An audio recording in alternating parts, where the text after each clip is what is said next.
song, which I know is a song that would relate to all parts of the world. The name of the song, Mother Crying. Let's go. Mother Earth crying, she said to stop the polluting.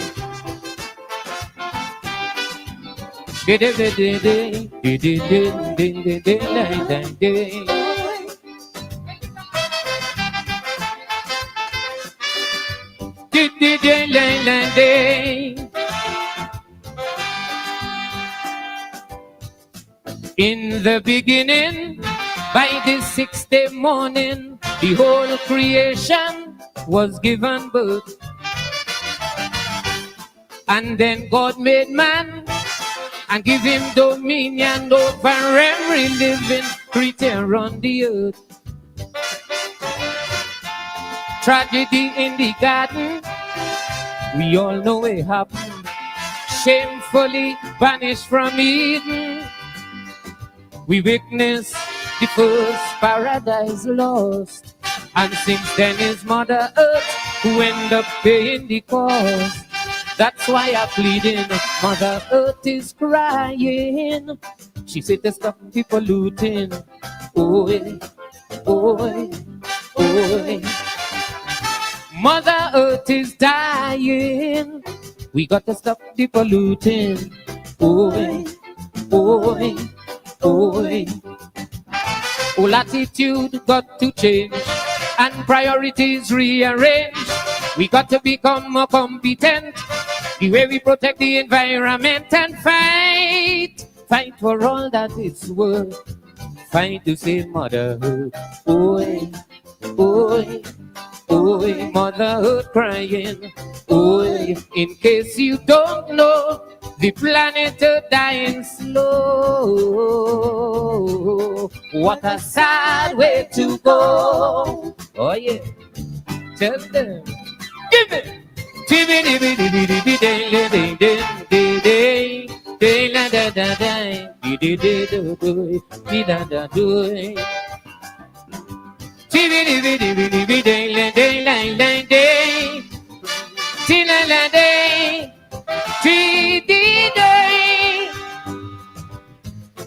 The ozone layers depleting, endless factories belching tons of pollutants in the atmosphere. Rivers and seas can't escape on Mother Earth. We constantly commit rape. They even planning to strip the Amazon there. Acid rain on the nation, species hunting to extinction. A roller coaster ride to self-destruction. Stop mankind from digging a certain grave. We got to get together. It's Mother Earth we must save. That's why I'm begging. Mother Earth is crying. She said to stop people looting. Oi, oi, oi. Mother Earth is dying. We got to stop people looting. Oi, oi, oi. Whole attitude got to change and priorities rearrange. We got to become more competent. The way we protect the environment and fight for all that it's worth. Fight to save Mother Earth. Oi, oi, oi, Mother Earth crying. Oi, in case you don't know, the planet Earth dying slow. What a sad way to go. Oh yeah.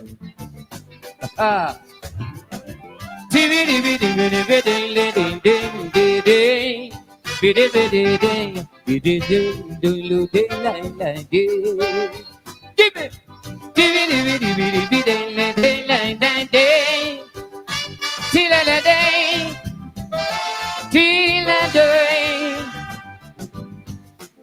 Massive global warning with the sea level rising. Islands and countries like Holland, maybe no more.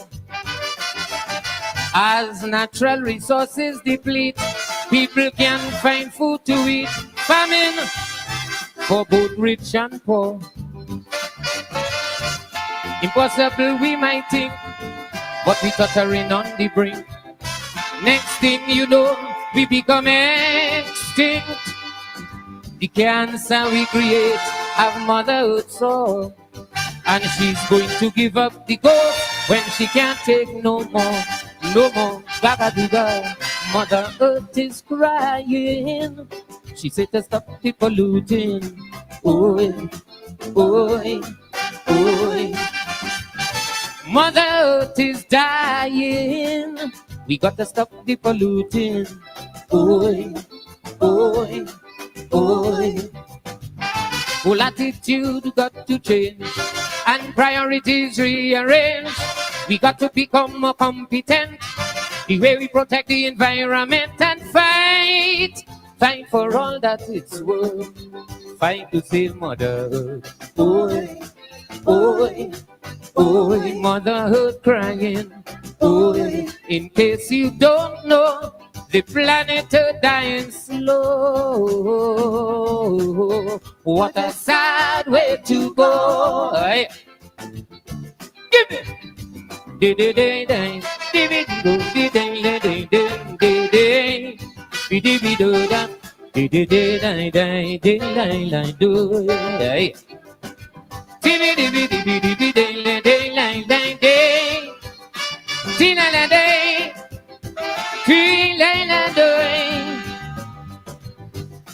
Today the things we know here could determine the future, and pray what we depict here be.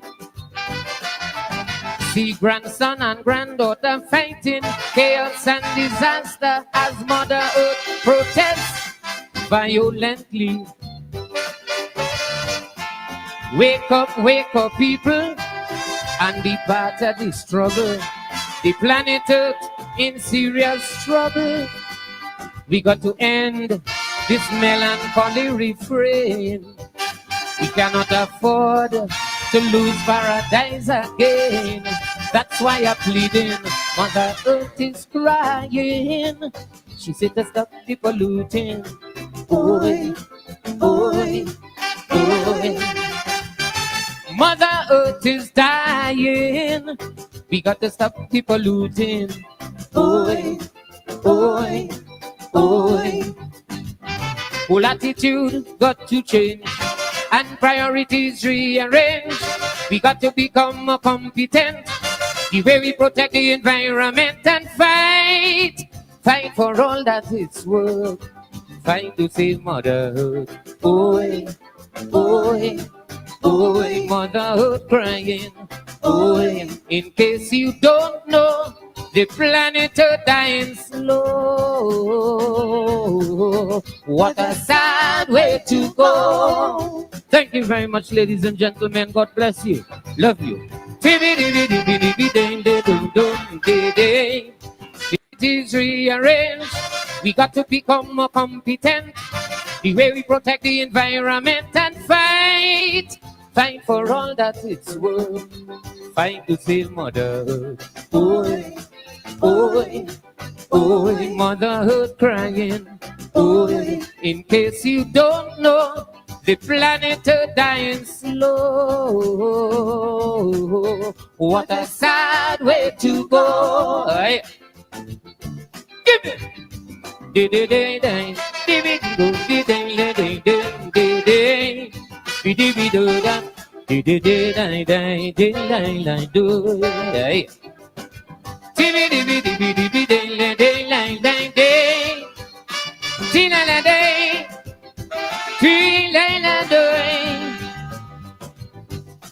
Today the things we know here could determine the future, and pray what we depict here be. See grandson and granddaughter fighting chaos and disaster as Mother Earth protests violently. Wake up people, and be part of the struggle. The planet Earth in serious trouble. We got to end this melancholy refrain. We cannot afford to lose paradise again. That's why I'm pleading. Mother Earth is crying. She said to stop the polluting. Boy, boy, boy. Mother Earth is dying. We got to stop the polluting. Boy, boy, boy. Whole attitude got to change and priorities rearrange. We got to become more competent. The way we protect the environment and fight for all that it's worth. Fight to save Mother Earth. Boy, boy, boy, Mother Earth crying. Boy, in case you don't know, the planet Earth dying slow. What a sad way to go. Thank you very much, ladies and gentlemen. God bless you.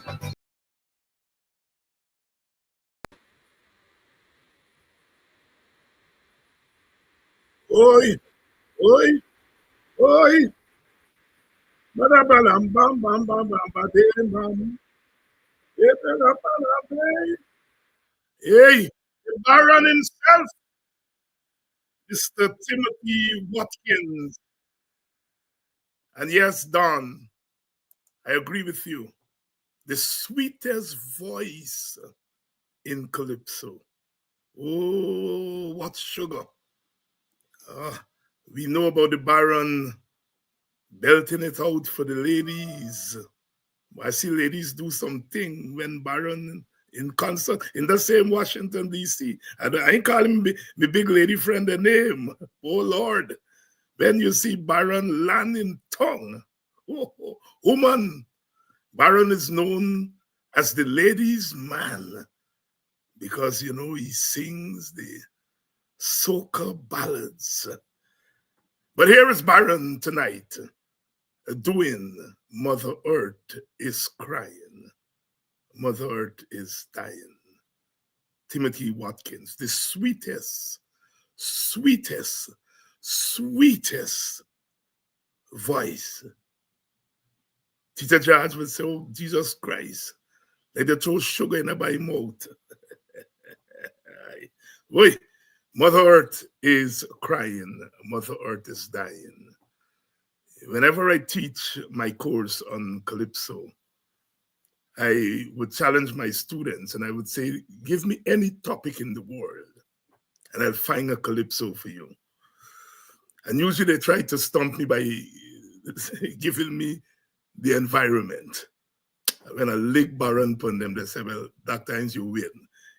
Calypso is the greatest music on earth. Bar none. Bar none. Serious music. Mother Earth is dying. Donald Trump comes to power and removes America from the Paris Climate Change Agreement. Why? Just as the fires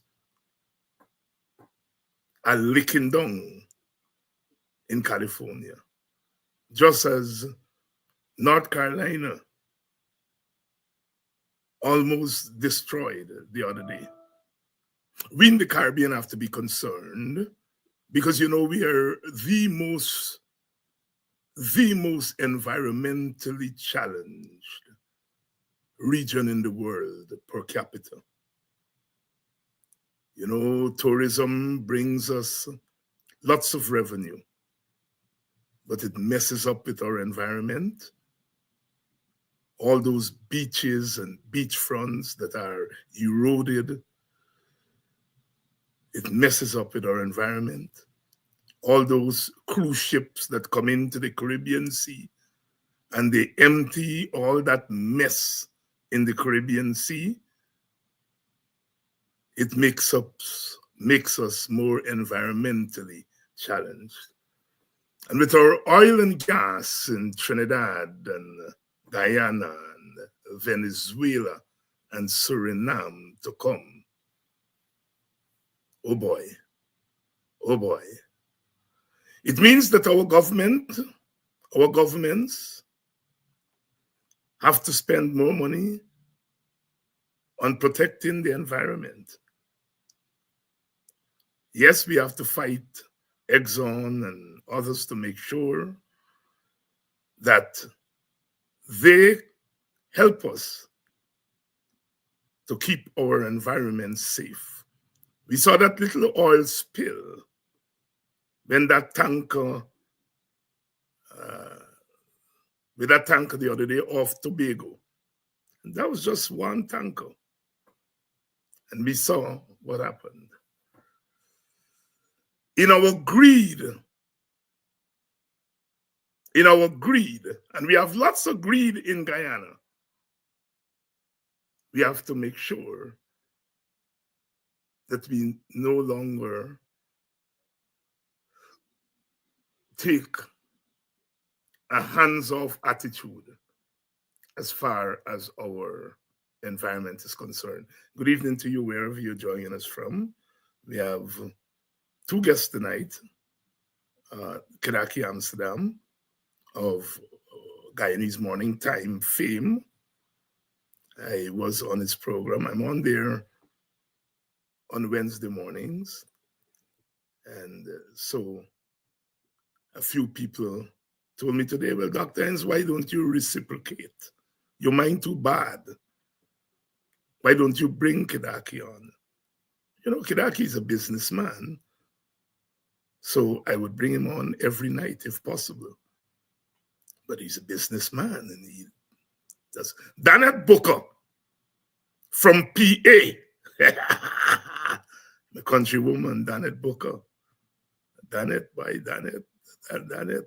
When Danette lived in New York, Danette said, Danette Booker joining you from Brooklyn. When Danette moved to Pennsylvania, Danette changed up on me by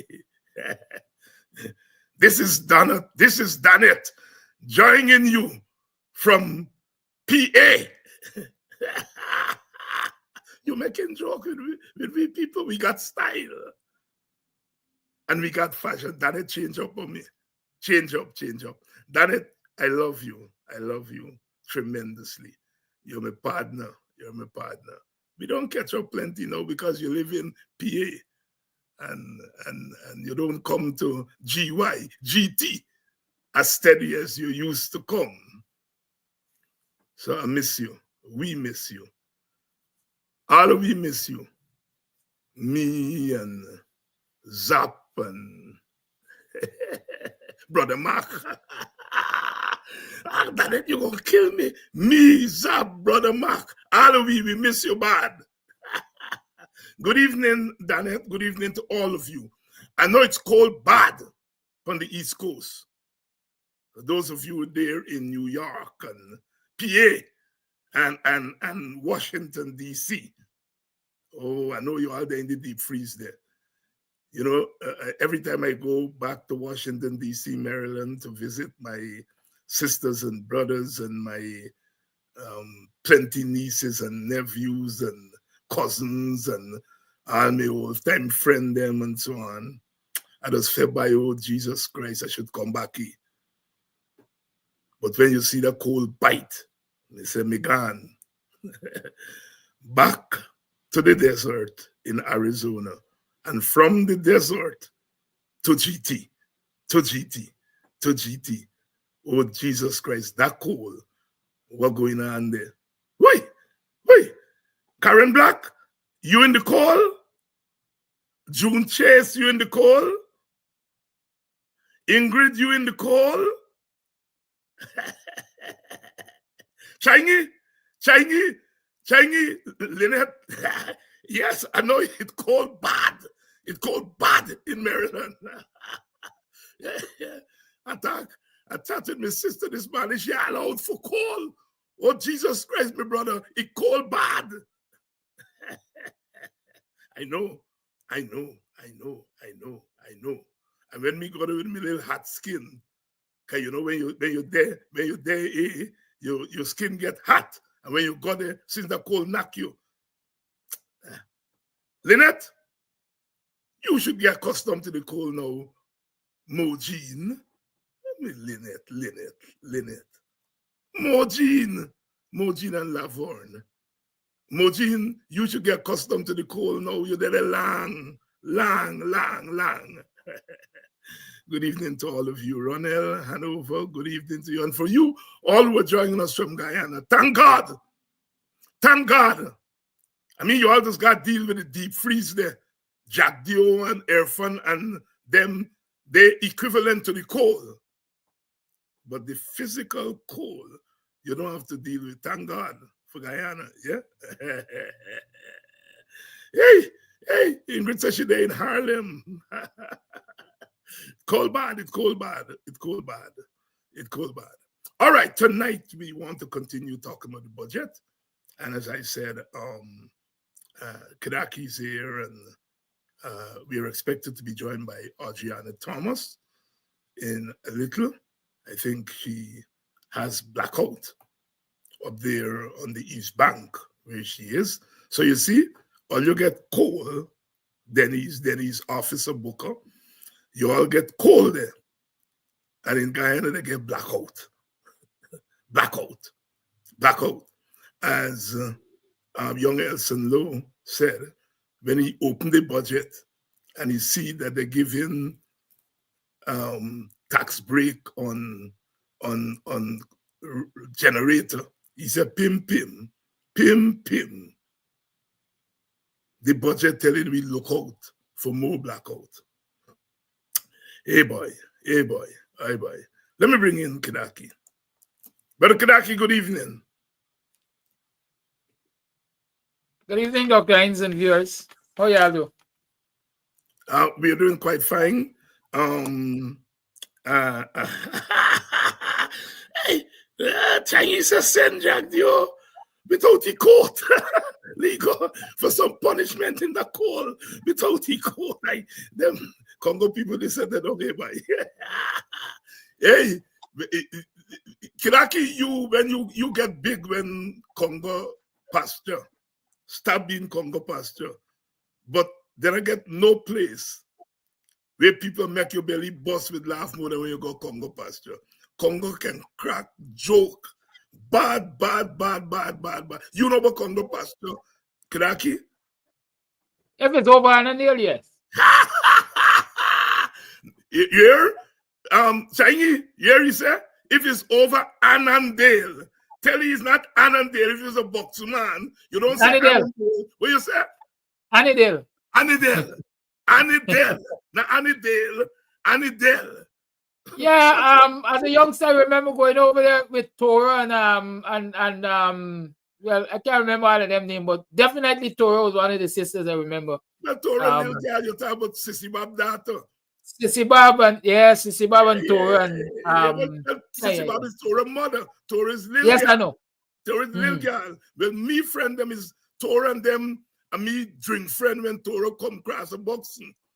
But my cultural friend them, a Chinese them, and Miss Roke, that Tora grandmother, Cousin Irene, Miss Fadi, all them people them the rap-a-tap. Lionel, when you see them people that hold for play Nancy, oh Jesus Christ. But you're a little by for me. Jack, you're wrong when he called you a senior citizen. He said, WPA get here, senior citizen. Yeah, he pass you. Because you're a little by for you. But don't say that too aloud. Good evening, Mr. Amsterdam. Good evening, Dr. Hinds. By now, I imagine, as a talk show host, you would have looked at the budget and would have formulated some thoughts on the budget. I want to start off tonight by saying, I do not believe that everybody needs to look at the budget with an economist's eye. Sometimes we feel only economists can talk about the budget. All of us can speak about the budget. All of us can look at the budget from where we are. And as you looked at that budget, when you heard the budget, without going through any numbers or anything, what were your initial thoughts? Well, let me say you're right, because I didn't look at the budget from an economist's point of view. One would say look at the budget from the point of view of a social activist. And so when I looked at the numbers and so on and the projects in the budget, I came to one conclusion. Like we were saying, number one, it's a budget intended to deceive people for the upcoming elections, show them shiny things for the upcoming elections. And secondly, it's a budget that is tailored to suit the big shot friends and cronies of the PPP. It rarely has anything in it for the ordinary rank and file citizens. You mentioned that what's it call it, subsidy or removal of VAT from backup generators, right? Elson Law, according to you, said it's an indication of things to come. But I also see it as an indication of the PPP continuing to um, grant relief to the friends and cronies. Because quite frankly, who are the people that can afford to buy backup generators in this society? Any man and woman got run and buy a $40, $50, maybe $120 candle. We ain't got time for generator. We can't afford generator. And so that measure alone is an indication of who the PPP is really concerned about. If you look at the budget again, they're talking about freight charges, keeping freight charges to post-COVID level. Who are the people who are faced with freight charges or high freight charges on a daily, weekly, monthly basis? They big shot friends and cronies in business. And so those are two measures I dare identified as just an indication of this budget being a budget that caters to the maybe whims and fancies of the rich and powerful within the ranks of the PPP and associated with the ranks of the PPP. Kanaki, you're a member of the WP, and I was laughing the other morning when the other day at our press conference when a reporter was asking if we have a youth arm, and I was reminding the the reporter that I joined the WPA when I was 15. But people like you joined the WPA since you're born. Right? Yeah, I was quite young. I sat there in the background doing the technical work and smiling to myself because I became a member of the PP. What? I became a member at the WPA since in my preteen years. Yes, I know that. Those once you're from Buxton, you got into politics since you are children. I mean, God bless Kwayana, the greatest human being. I mean, you sometimes wonder where he come from, in that he started to socialize us in politics before we turned teenagers, and he didn't do it by coming and saying, come on and join this party and so on. He started with education. Talk to me, Kidaki. Yeah, up to the other day, I had the fortune of talking with the son of WC, Raskofi. And it is one of the things I was saying to him. Listen, WC has influenced and impacted my life in so many ways. And it wasn't by saying, come and join the WPA or come and do this or come and do that. Just by being at the lessons place in the same space with him and looking at his examples, we learned so much from that, right? We learned so much from that. And even looking at the budget, it's one of the things that Brother UC used to have us do in the afternoons. Once it's budget time, he comes, he brings the newspaper or whatever, and he encourages his students to sit and examine the budget, right? And so a lot of what you see from both your generation and my generation were influenced by what you see in I would say a subtle way, nothing abrasive, no bullyism, bare encouragement through his teachings and his examples. And let me say, as I'm talking about that, I mean, it's your program, Dr. Hinds, but I sometimes I'm forced to respond to people like Faber who seem to believe that I'm a dunce. And I want to tell Faber that the dunce is by the PPP, and so who try to tell people that these relief, these freight cost relief that they're giving to the big business friends and so on, actually helps consumers, because it doesn't. All of the fertilizer subsidies, for example, that this government has been giving to farmers in its support basis, they don't help consumers because consumers don't get the benefit of those prices passed down. This government continues to believe that trickle down economics will take people out of poverty. It will not. It will not. I don't know if it has ever done so, but definitely not in this Guyana economy, not with the PPP and their friends and cronies. And so all the talk about how much savings and how much more disposable income they're making available to Guyanese by giving these subsidies and giving these grants and so on to their big business friends is a trick-or trick. It never happened. Go to border market, go to the supermarkets, and while the government is talking about a 20 point something percent increase in last year budget this year over last year, let the consumers tell you that the increases that they're facing in the markets are way more than 20%. Apart from the fact that the salary increases that the government has given to them is not even any place close to 20%. Right, Faber, and the rest of you? Good evening to all of you who are joining us. Good evening to my dear sister, the Honorable Nima Fu Bess, out of Mocha. Nowadays they say Mocha, Arcadia. But when I was a little boy, I used to go with my auntie to excursion. We weren't going to Mocha. We used to go to Moko. Your excursion. When you go in at Moko, they used to plant pineapple. Well, there I go, pineapple. They used to plant pine on both sides of the road when you're going into Moko. And the best excursion when you're going there. Moko. Good evening to all of you from Moko, Mocha, Arcadia. All of you, Vibert White from the East Bank, and talking about East Bank. And East Banker is about to join us. And let's bring in Sister Adriana Thomas. Sister Adriana, good evening to you.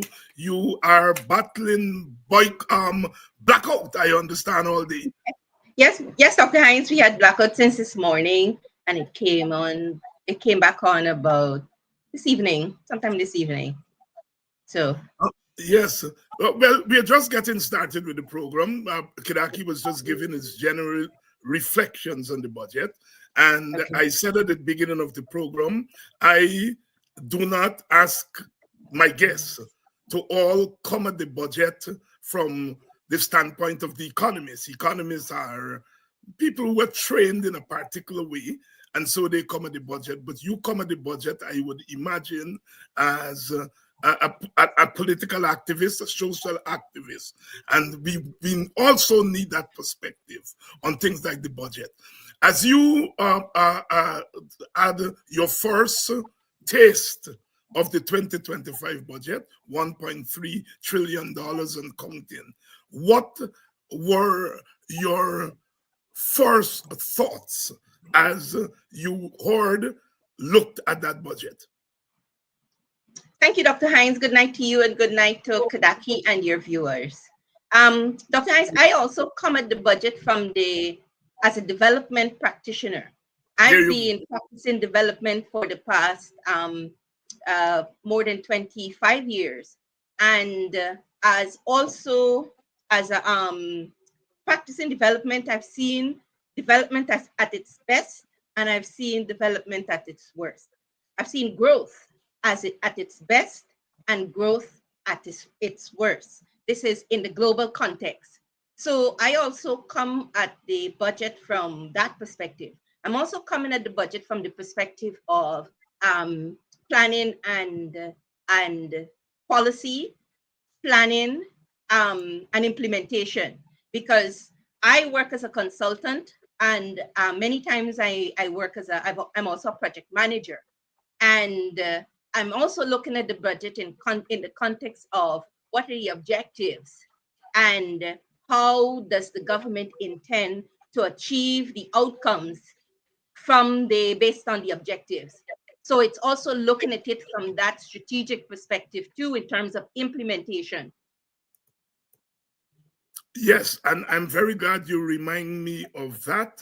So you know, one of the things about us Caribbean people, Guyanese people, is that we operate at 4 or 5 levels at the same Yes. time.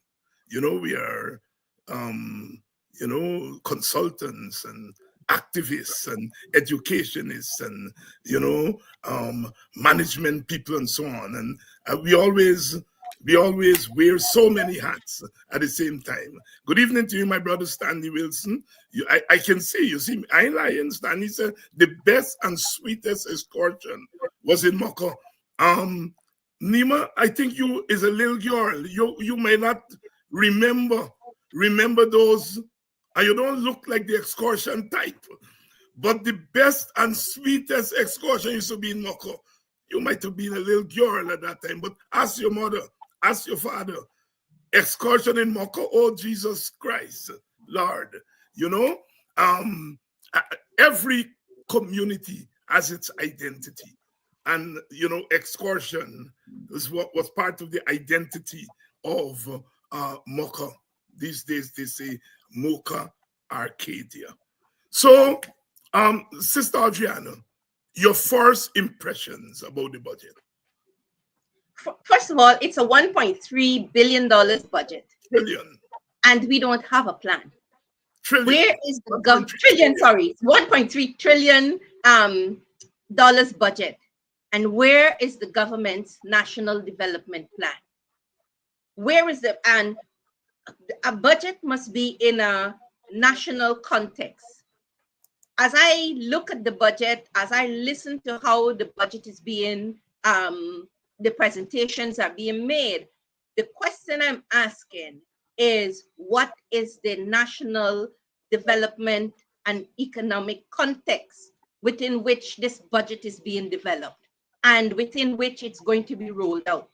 So take, for example, I heard last night Elson Lowe was making the point that the government has allocated 100,000, for example, for babies who are born in 2025, for example. And Elson was asking the question about whether this is linked to population growth. Is there, and that's the same question I'm asking, is there, life is about stimulus and response.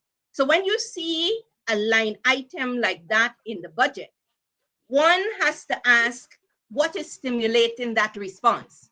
It is a response from the government, but to what? Is it a response to a decline in population? Is it a response to support to stabilization for the institution of the family? Is it, so what is the context? So this is, so I think that to have a $1.3 trillion budget without a national development plan, it's going to result in a massive waste of our monies. The other aspect is with regards to the all of these 10,000 here and 100,000 there, and why didn't the government increase the minimum wage to, for example, 200,000? If the government is really thinking about sustainable development and sustainable and human development, then if the income tax, if the let's say the minimum wage is 200,000, then someone can go to the bank with a consistent salary of 200,000 and negotiate with the bank from there, as against a 130,000. But I'm also getting a 10,000 on every child, and I'm also getting 100,000 cash grant once per year, and I'm also getting 100,000 voucher for medical, and I'm also getting 100,000 if I get a child this year. That is not the level of approach that we need in an economy that is growing this fast and this big. I think the the approach to development and growth by the government is still as if the economy is growing by minus 1% or 2% economy. It is not the kind of thinking that one would expect from a government for a country that it has grown in 2024 by, I think it was 43%. 46%, I think. So 40, somewhere around there. 46%, exactly. So we are still, the government is still in the mode or in the mindset of an economy that is growing by minus 1% or minus 2%. And what is going to what will happen? This will result in a massive, massive waste of our monies. And the kind of transformation that could happen. I see the president is now saying that, you know, he's a transformational, but not quite transformational leader, but he's using the word transformational. But I'm saying to I will say to the president, you cannot transform this country without planning. You cannot have a $1.3 trillion budget without a national development plan, without specific objectives. And so you will be able then to measure throughout the year how you're achieving those objectives in terms of your outcomes. How are you measuring and evaluating the progress of the development program?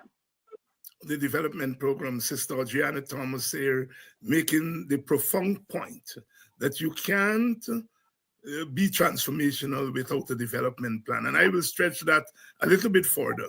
You cannot have a development plan without a developmental vision. And the government and the president, they lack a vision of where to take Guyana. And so out of that lack of vision will come a lack of a developmental plan. And of course, you get the kind of budget. Kidaki, let me bring you in on that subject. Because all these little 100,000, 40,000, there, some people might get a little bit excited over it. But, you know, Danette and Denise, the bookers are on here tonight. They had an Uncle Buddy. We used to call him Laito, Papa Laito, their Uncle Buddy. Stand up for? Yes, stand up for Buxton. And then he got a brush dam where the family live. Them Booker family, a brush dam. And in those days, they were the only people there at brush dam. That part of brush dam, you got brush dam, now it's like a housing scheme. But at that time, them backers were the only people there. And they had about 10 little house. Little house. And like they get Laito crazy. Me know what they're doing. And he abused them out. He said, when you add up all them house where you get to, you come for one. You come to one. And I feel that when I look at the budget and you see a little money at a little money that no cohesive plan. And when you add it up, it really comes to perhaps a little relief for a week for people. Your thoughts, Kidaki? Indeed, like I said, it's when you look at the measures in the budget, it's a budget that is aimed at throwing shiny things at people. It's a trick, it's a deception. Now, what people must first recognize is perhaps all of these measures are one-time measures. One-off payment for children who are born in 2025, $100,000. $10,000 healthcare grant here. Trinkets. No cohesiveness. People cannot look forward to receiving these monies in a consistent manner that they can really plan on improving their lives around these monies. Like Adriana was saying, for example, if people know that they got a $200,000, they can go to the bank and negotiate with that. But when you're keeping people's salaries in the doldrums, $130,000 minimum salary, let's say, right? As soon as you jump out of that $130,000, you're being taxed. It means that you no longer got that kind of leverage. I mean, $130,000, quite frankly, can't sustain anybody if it's the only source of income. So when I look at all of these small, a little bit here, a little bit there, a little bit there, I am saying it is just amongst that are being used to appease people in this election year, albeit inadequate. But let me also tell you what else I recognize in this budget. At Palmyra, they're going to be spending $800 million. What for? A cultural market. A cultural market. $800 million at Palmyra. They have also another $97.3 million budgeted for recording studios. Where are they located? Port Morant, Regions 2 and Region 3. Right? There's one that is proposed for Linden, Region 10. But why am I highlighting these investments? $800 million to Palmyra. If you know what Palmyra is, you will understand that the PPP, again, is appeasing its constituents for votes. Palmyra is touted to be the first settlement established by indentured immigrants. It's a predominantly Indo-Guyanese community. There's the Indian monument there. There's, I think, a sheriff hospital or something there. And so $800 million for a cultural market in Palmyra, almost $1 billion. As I'm talking about market, $2.7 billion of markets where Comaka, Surrey, and Phase 3 Montrepose. Do you recognize what's happening there again? It is where the supporters of the PPP reside. Even as I'm talking to you, there's a spanking new market being constructed at Lusignan on the public road there.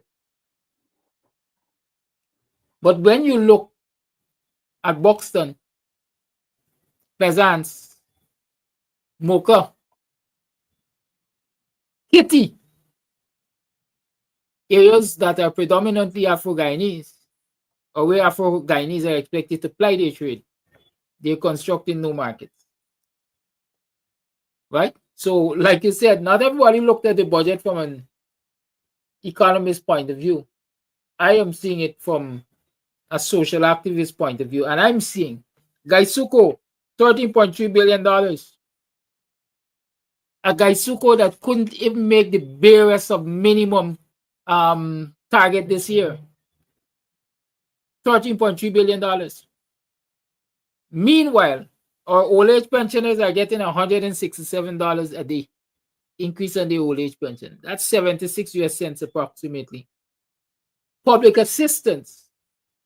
Usually people who get public assistance are, in many instances, the poorest among the poor. People generally can't help themselves with even a second source of income. They're getting $100 a day increase.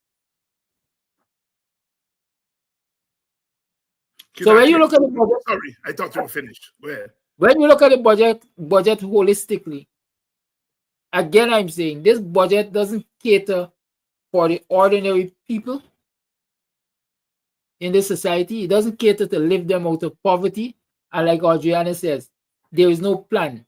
And so long as there is no plan, what you have is a hodgepodge of measures that is supposed to basically deceive people that the government is busy improving your life. I have a friend who like to say, you're seemingly busy, but in actuality, you ain't doing crap. You're not doing nothing. You're just a malinga. Adriana, let me bring you back in because Kidaki introduced the P word, and that is poverty.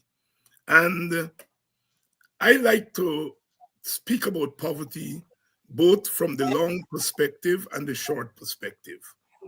That poverty is a chronic a chronic characteristic of societies like Guyana.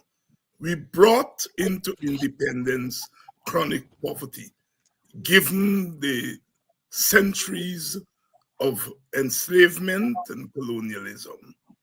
And so, therefore, the any serious developmental trajectory of a post-plantation society must be the eradication of poverty, because it is perhaps the single biggest impediment to development.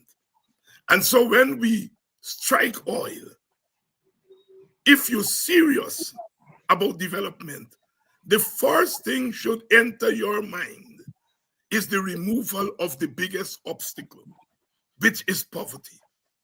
And when you look at the budget, you see 55% or thereabout to infrastructure and 0% for poverty removal, reduction, and alleviation. Sister Adriana Thomas, you spoke about a developmental plan.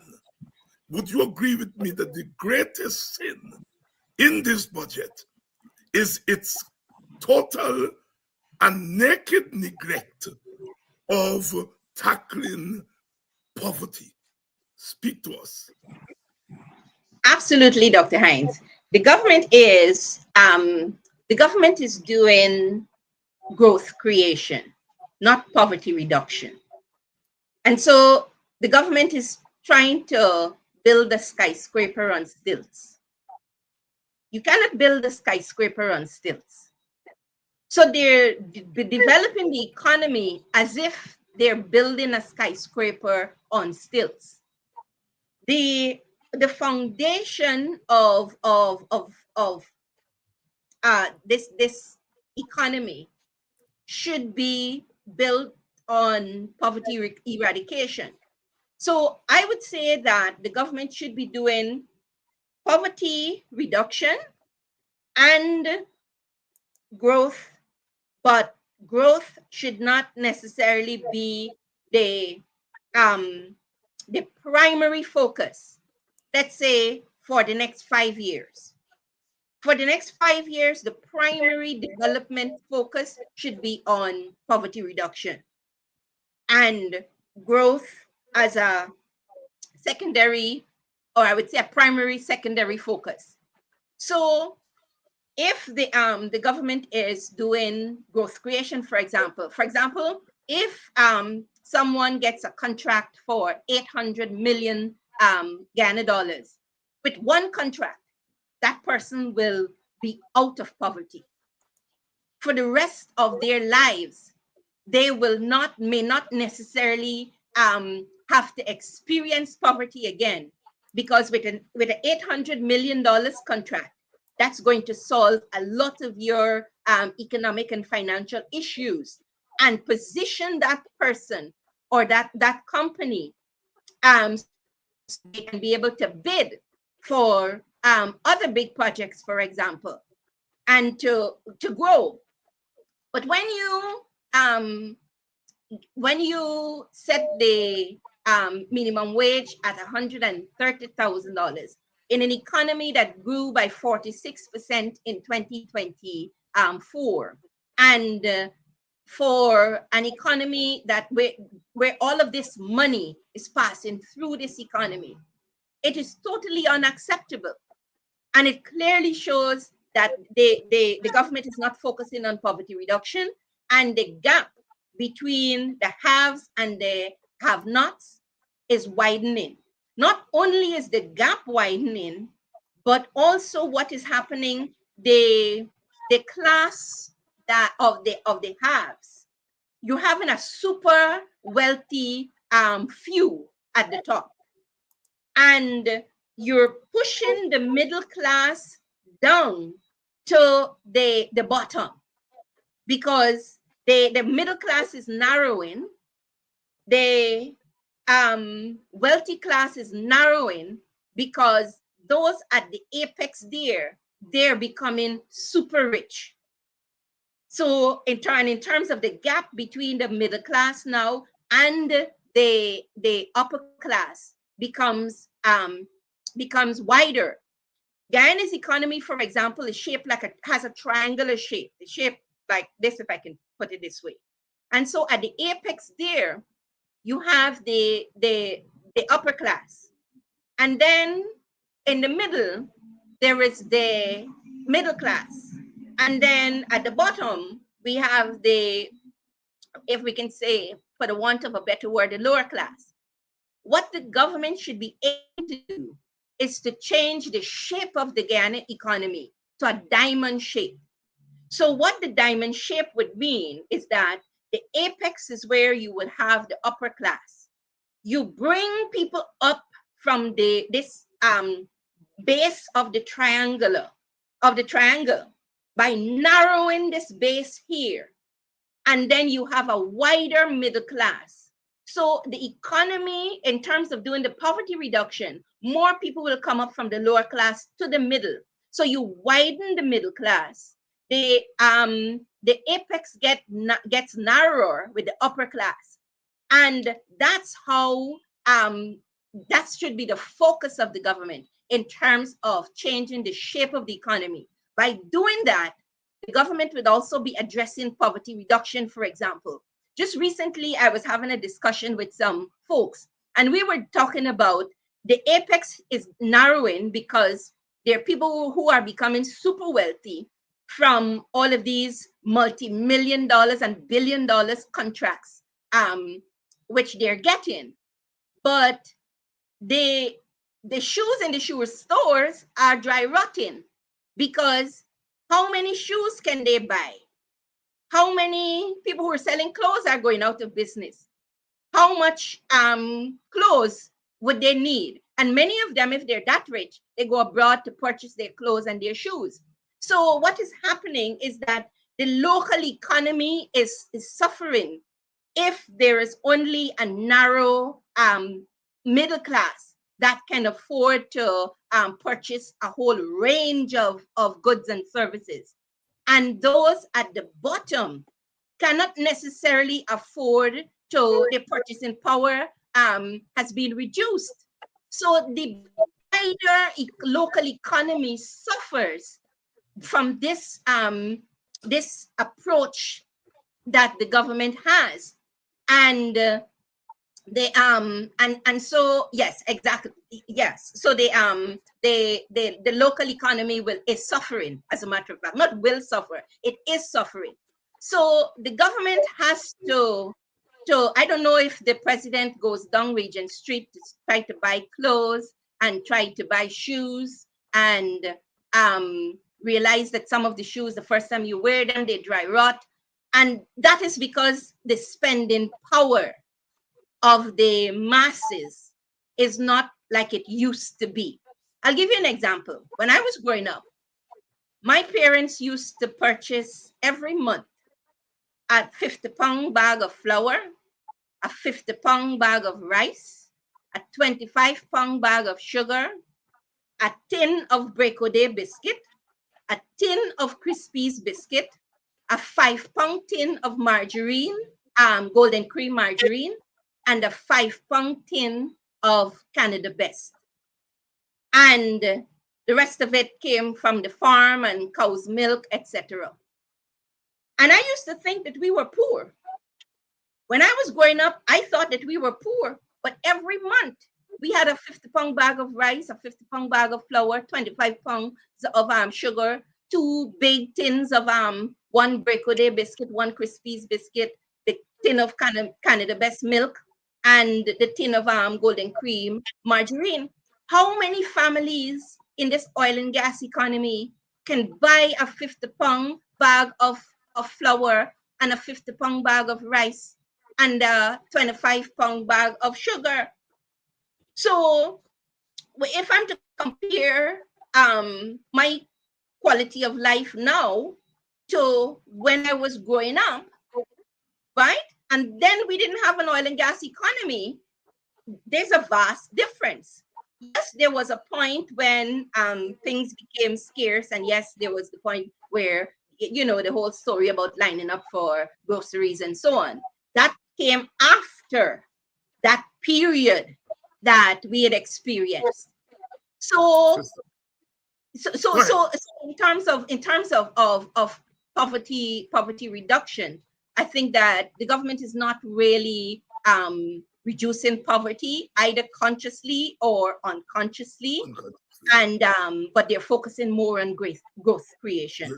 Yes, and all of us That's can creation. identify. Yes. All of us can identify with what you just talked about there. When them lady all for cosmati in them village, them a cosmati who buy bag rice, who buy bag flour. Me na go shop every 2 morning for go buy rice. Me buy bag rice. Me buy bag flour. Me buy bag sugar, because they understood, even in that state of relative poverty, they understood the difference between poverty and survival, in the sense that they knew that there's some basic things that you had to have in order to survive. Your sugar, your flour, your what the next one? Sugar, flour, Rice. rice, your butter, your fry oil. They Yes. understood that those basic things you had to have. They were planners. Yes. They were visionaries. Yes. They understood what an economy was, and they understood how to construct a budget given Yes. your circumstances. Kidaki Amsterdam, cost of living, because there is a linkage between cost of living and poverty alleviation. What does this budget have seriously to mitigate cost of living? $900 billion, I understand. Is it 900 billion? Yes. I think it's 9 billion. 9 billion, sorry, oh Lord. $9 billion in a $1.3 trillion budget for mitigating cost of living. Talk to me, Kiraki. You know, Dr. Hinds, the money is just thrown there. Right? The money is just thrown there. They never said how this money is going to be used to mitigate cost of living. Right? The reality is, again, like you said, cost of living and poverty reduction, they're tied. Because if the cost of living is so high that I can't save from my income, then I end getting out of poverty. I see some creep from the PPP there saying, listen, wealth creation has to start from home. I guess he's carrying the same line like Ali. Use the $100,000 cash grant to create wealth. What wealth can you create with that? When you go into the markets, again, you go into the markets and the and supermarkets, and you see the prices. Your basic income cannot suffice. The $10,000 there, $10,000 there, one off, might help you for 2 weeks. How are we alleviating poverty? How are we really mitigating the cost of living? If you give me $100,000 for a newborn child, I don't get a newborn child every month. You don't get a newborn child every month. This $10,000 healthcare voucher, you're not going to get it every month. So all of these things which you're saying will put disposable income or make more income available, more disposable income available to families, really and truly is a myth. And so 9 billion there for alleviating the cost of living, but how do they plan to do it? For 4 years, it took the PPP 4 years plus to offer Guyanese $100,000 cash grant, less than $500 cash grant, and they said what? It was to help to alleviate the burdens of cost of living. Since it was announced, what percentage of Guyanese have been able to draw down on that $100,000? And what percentage are yet uncertain when they will be able to draw down on it? Well, if they're waiting on that to ease their cost of living burden, they might dead before the next election. they might die before the next election. They might dead before the next election, as we would say in our Guyana. This is Politics 101 on a Wednesday night. We have social activists and political activists, social political activists, Sister Adriana Thomas, Brother Kedaki Amsterdam here, weighing in on the budget. Good evening to you, John C. Paul. Good evening to you, Wayne Caesar. Good evening to you, Albert Morgan. Tomorrow night, we're going to have a special guest, somebody who has never been on Politics 101, but who's been trending in the news. Tomorrow night, our guest will be Dr. Terence Campbell. Dr. Terence Campbell is going to be here tomorrow night. And I can tell you, I thought many times about calling Terence and inviting him to the program, but I'm usually very careful because I know our society tends to be very queasy about who we hang out with and who program we go on and all that kind of story. And since I am supposedly seen as a dangerous radical, I'm sometimes being very careful that I don't bring certain people to tame them. But I got 4 requests from very important people in this society, right? 4 eagles who advised me that I should call Terence and invite him to the program. And I got in touch with Terence, who I know, and he immediately accepted the invitation. And so Terence Campbell is going to be here tomorrow night. And you all know Terence has been trending in the news. We're going to have a wide-ranging discussion on the issues that Terence is familiar with.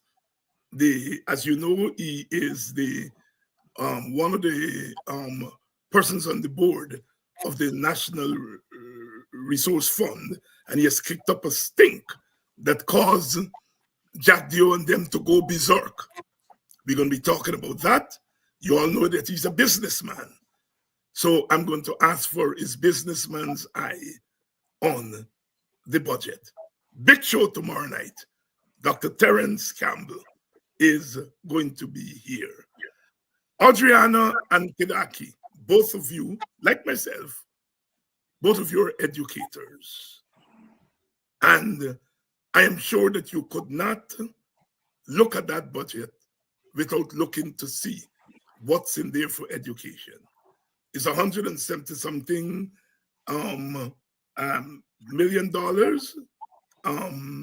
that they have set aside for education, an increase on last year. But the budget is bigger than last year.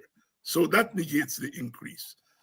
But when you look into the budget and to see where they're allocating the money for education, is this budget on education?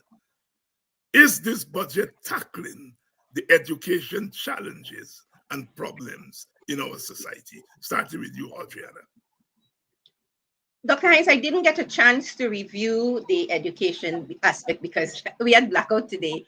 So I had intended to really take a deeper dive into the budget today. But I'd like to come back to the planning and the vision that you've mentioned. I didn't get to look at the numbers, but I understand the context in which the education should be developed in the country. And I'm sure in the budget there would be more about building schools, more money for building schools. Definitely. But building schools does not necessarily guarantee increase in education or increase improvement in the CXC results or the common entrance results. So it comes back to the vision and that national development plan. The question is, what is it that the government would like to achieve 2025 from the education budget? Is it increase in math, increase in English, increase in for those persons, for example, who didn't pass math at CXC? Are they going to give the subvention back to the Critchlow Labour College so that persons, because Critchlow Labour College had is one of the institutions that had a program where if you didn't get all of your subjects at CXC, you could have gone to Critchlow Labour College. I know they had that 1-year industrial relations program that would have enabled persons to be accepted at the University of Guyana.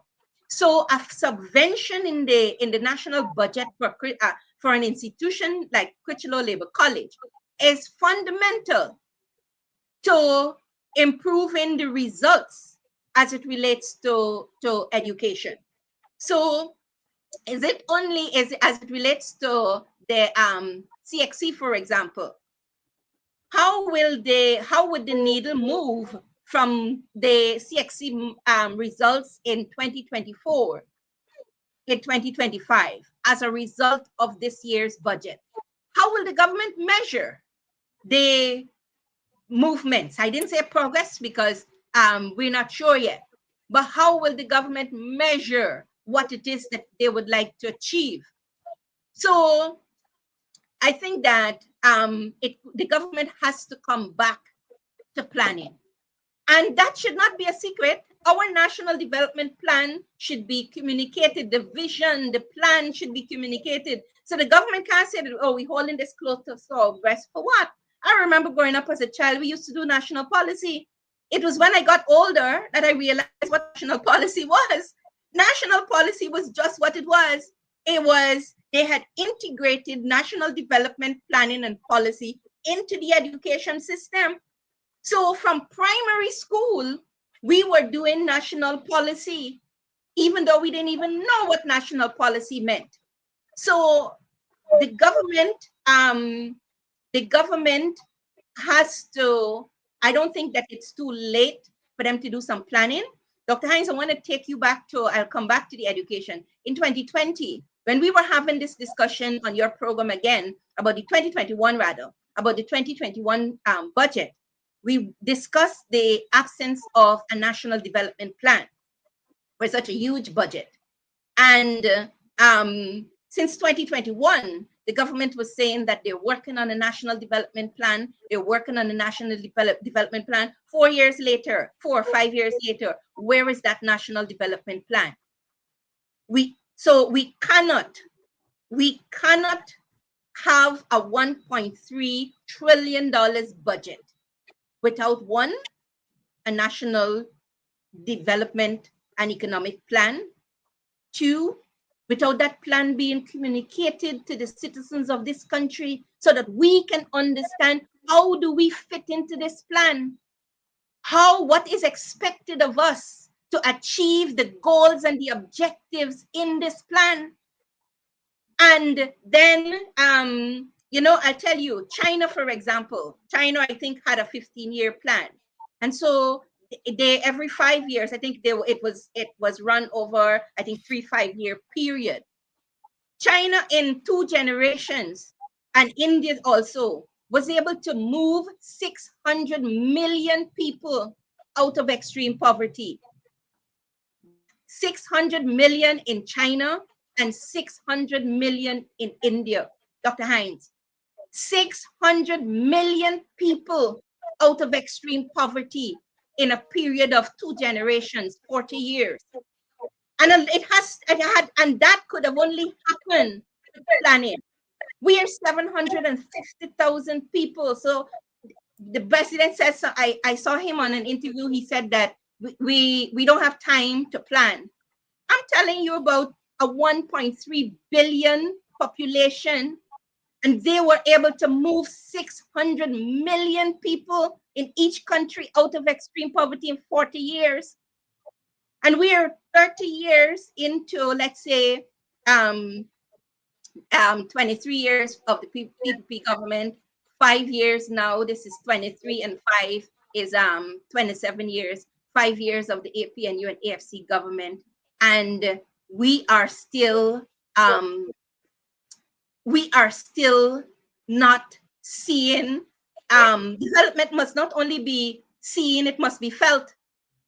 We are not feeling the development. We are seeing it. But development must not only be seen, it must be felt. So I think, let me add one more example before I pause. Take Gaisuko, for example. In 2020, Gaisuko produced 89,000 tons of sugar.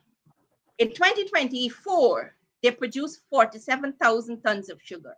The difference in terms of US dollars between producing 87,000 tons of sugar in 2020 and 47,000 tons in 2024 is 25 million US dollars.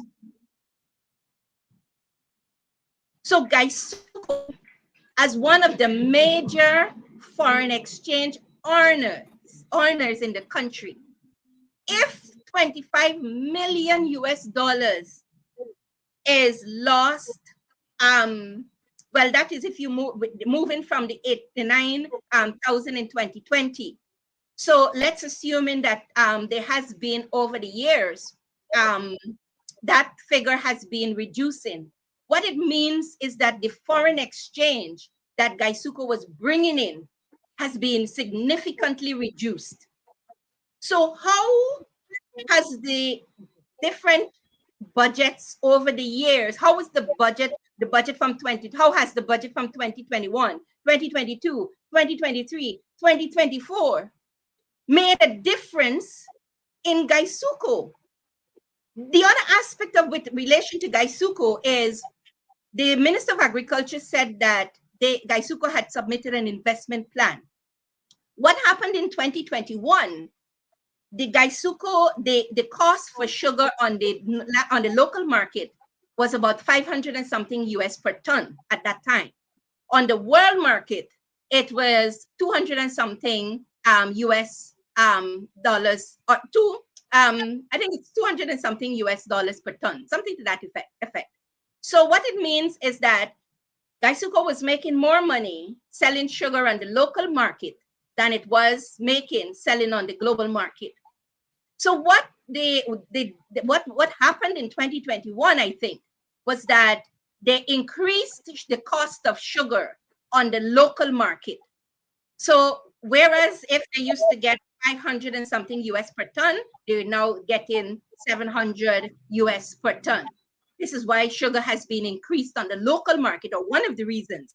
The cost per ton of sugar on the local market is much higher than the cost for sugar on the global market. But you can't tell us that that is turning around the sugar industry, because what you've done, you've transferred the burden on the local consumers. So in this investment plan, that what we have to look for is, are they proposing to again increase the cost for sugar locally because they're making more money per ton locally than they're making on the world market? The other aspect of that in that investment plan, I'm just using Gaisuka as an example of how we need to do a deeper dive into reviewing the government's approach to development and growth. The other aspect is, from 2020, if the APNU and AFC government handed the PPPC government a sugar industry that produced 89,000 tons of sugar, and over the years between then and 2024, that amount has been reduced. What it means is that those markets that Gaisuko had in 2020, they no longer have them in 2025.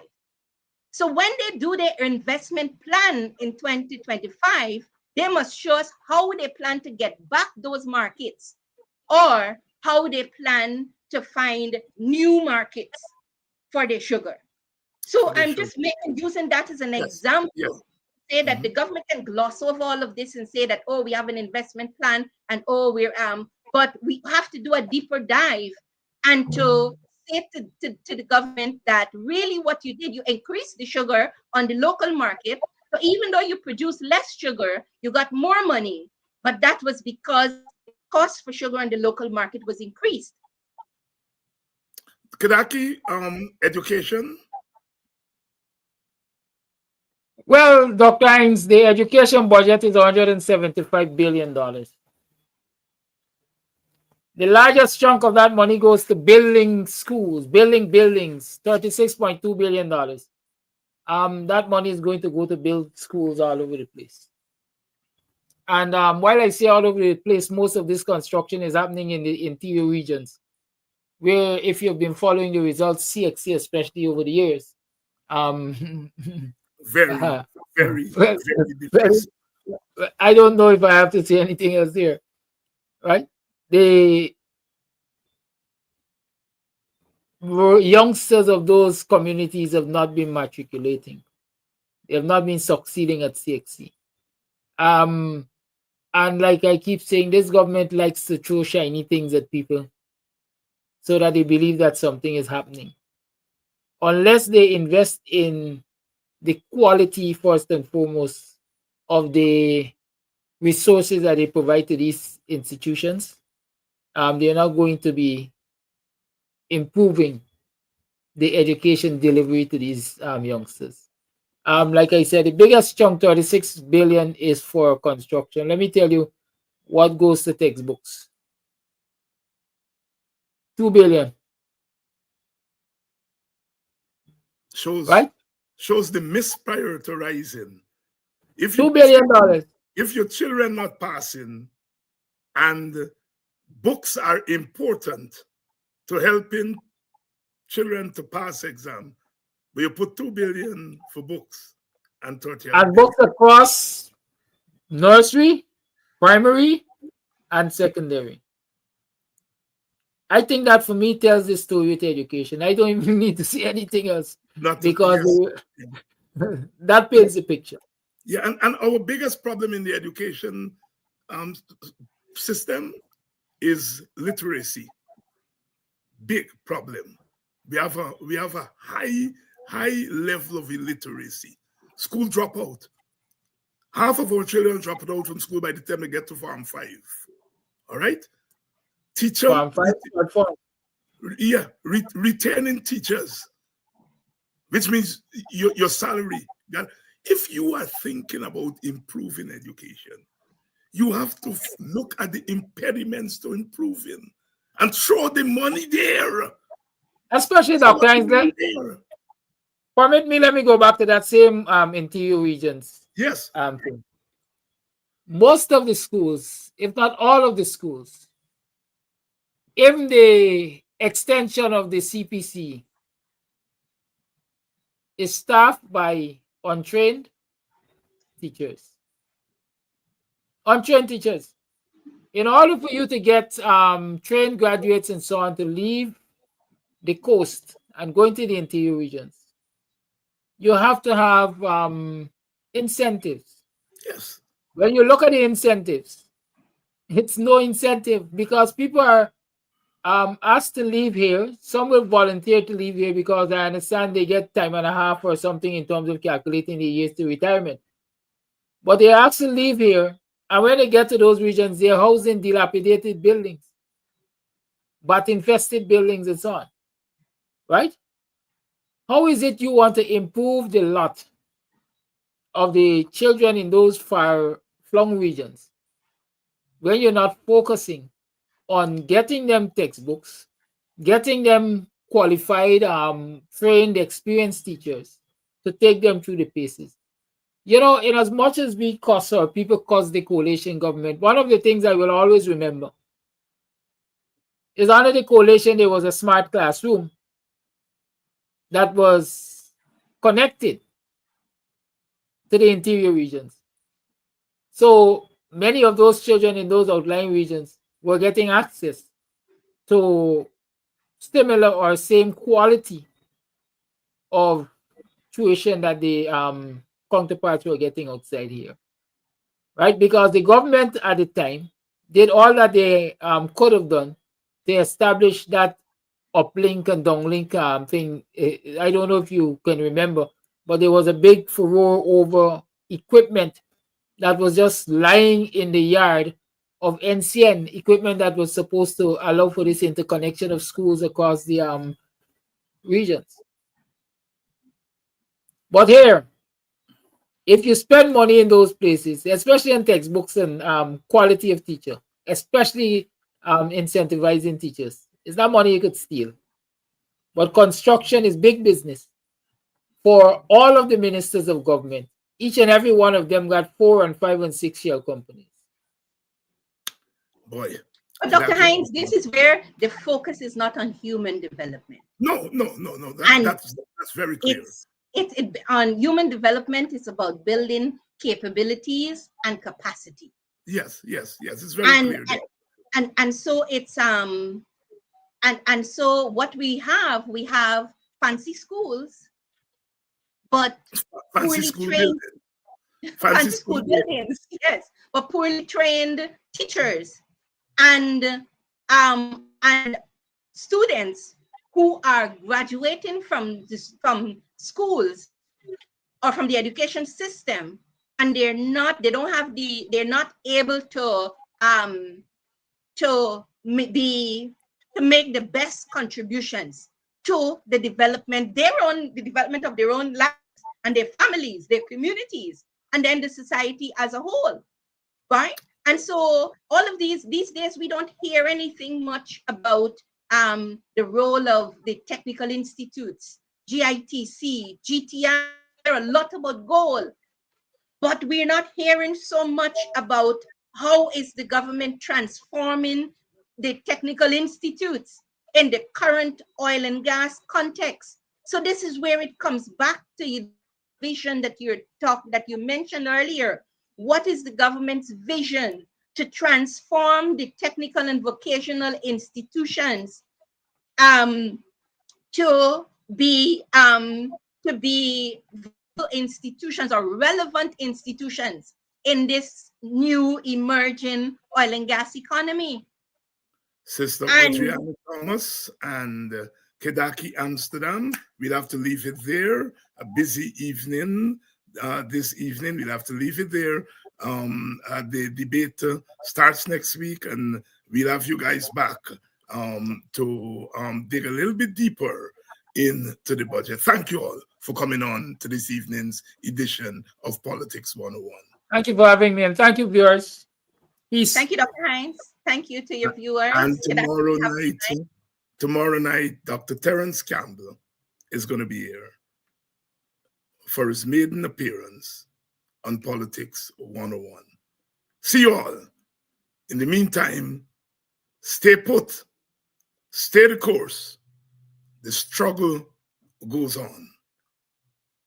We shall win because we have always ultimately overcome and win the little struggle